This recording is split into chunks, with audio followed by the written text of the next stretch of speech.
আসসালামু আলাইকুম ভাই। এই যে এখানে দেখতে পাচ্ছেন যে দেশি কবুতরের হাটে চলে আসলাম, গ্রামের অর্থাৎ হাট।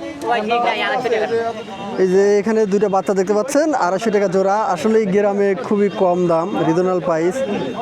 আর এগুলো ধান চাল বিভিন্ন অর্থাৎ গ্রামের যে অর্থাৎ পোকামাকড় সেগুলি বেশি খায়, শস্যা।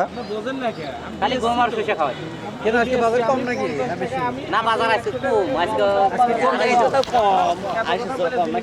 কম না 125 টাকা পিস হলো আগে পিছে কত 300 টাকা জোড়া আছে।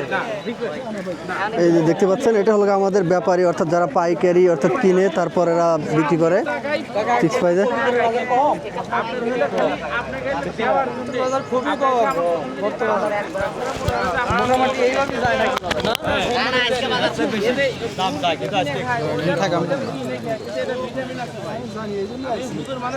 এখানে এই কবুতরগুলো কিনে নিয়ে আপনারা চাইলে খেতেও পারবেন এবং বাসায় পালন করতে পারবেন। খুবই তরতাজা কবুতর দেখতে পাচ্ছেন। এই যে উনি হলো এখানকার অর্থাৎ ক্রয় করেন। আর এখানে হাট বসে ওই পাশে হলো আপনারা দেখতে পাচ্ছেন, আমি কিছুক্ষণ আগে দেখাইছি। এটা হলো একটা স্কুল মাঠ, সামনে দেখতেই পেলাম যে এটা হলো হাঁস মুরগি হাট, পাশে একটা কবুতর হাট। আজকে বৃহস্পতিবার উপলক্ষে হয়তো খুবই কম উঠছে, কারণ সোমবারে এখানে একটা বিশাল বড় হাট হয়। এই যে এখানে কিছু কবুতর দেখতে পাচ্ছি।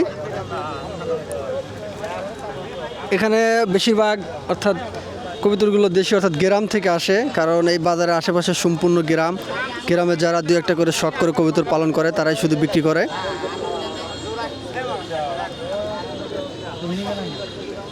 হ্যাঁ, দুটা বাচ্চা নিমু। এই যে এখানে দেখতে পাচ্ছেন।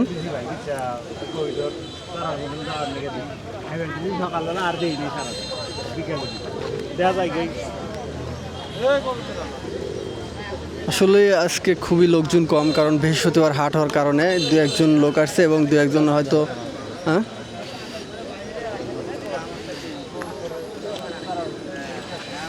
আর আমাদের এই হাটের এই বিপরীত পাশে দেখতে পাচ্ছেন সলঙ্গা ডিগ্রি কলেজ অর্থাৎ সিরাজগঞ্জ সলঙ্গা থানা। এখানে এই কলেজের পাশেই পূর্ব পাশেই অর্থাৎ আমাদের এই হাটটা বসে নিয়মিত সপ্তাহে 2 দিন, বৃহস্পতিবার এবং সোমবারে।